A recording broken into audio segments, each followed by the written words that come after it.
Jean-Paul Sartre, La nausée.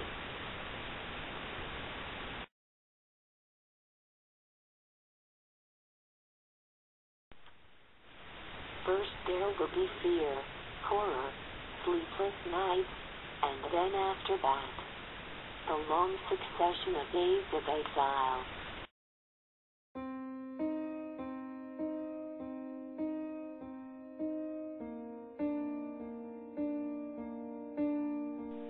Antoine Rouquentin lives in Belfield, France and keeps a journal of his thoughts and sensations. He is fighting existentialism and despair, the summation of which he calls the nausea.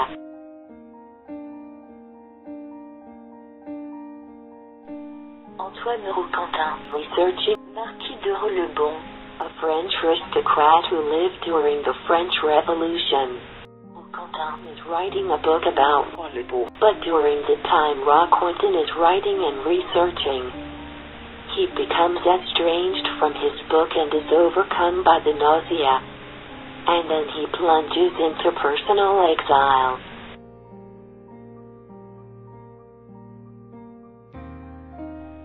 He faces exile from his passion, writing, due to inner turmoil. This exile forces Rouquentin to reassess himself and his relationship with his writing, his being, and existence as a whole.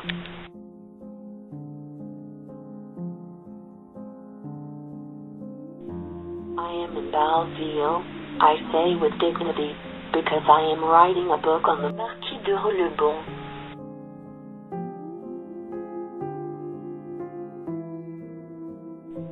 I think I write to pass the time, nothing more. But time is too large, it can't be filled up. Everything you plunge into it is stretched and disintegrates.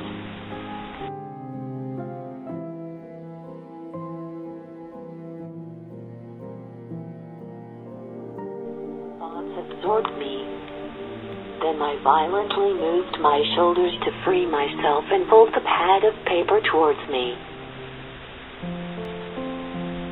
An immense sickness flooded over me suddenly and the pen fell from my hand, spluttering ink. What happened? Marquis de Rollebon had just died.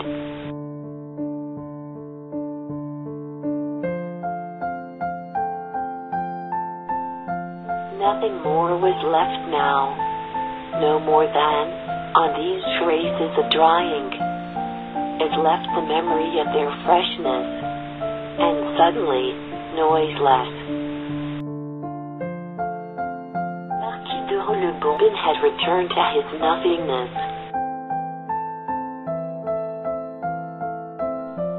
The great Rollebon affair was over, like a great passion. I must find something else. I'm not writing my book anymore. It's finished.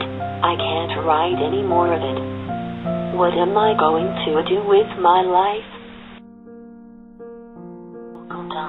Alone, in exile from his writing and from society. In exile however he grows. He assesses everything and he thinks.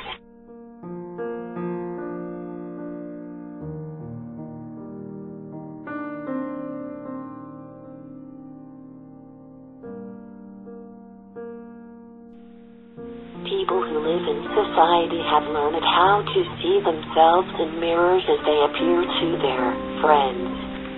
I have no friends. Is that why my flesh is so naked?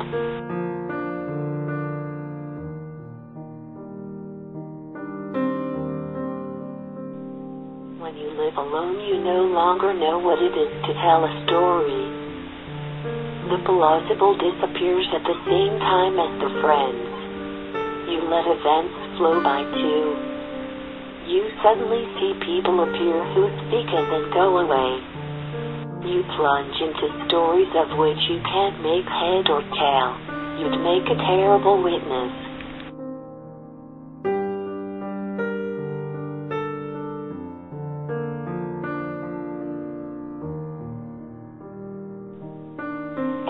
existing thing is born without reason, prolongs itself out of weakness, and dies by chance.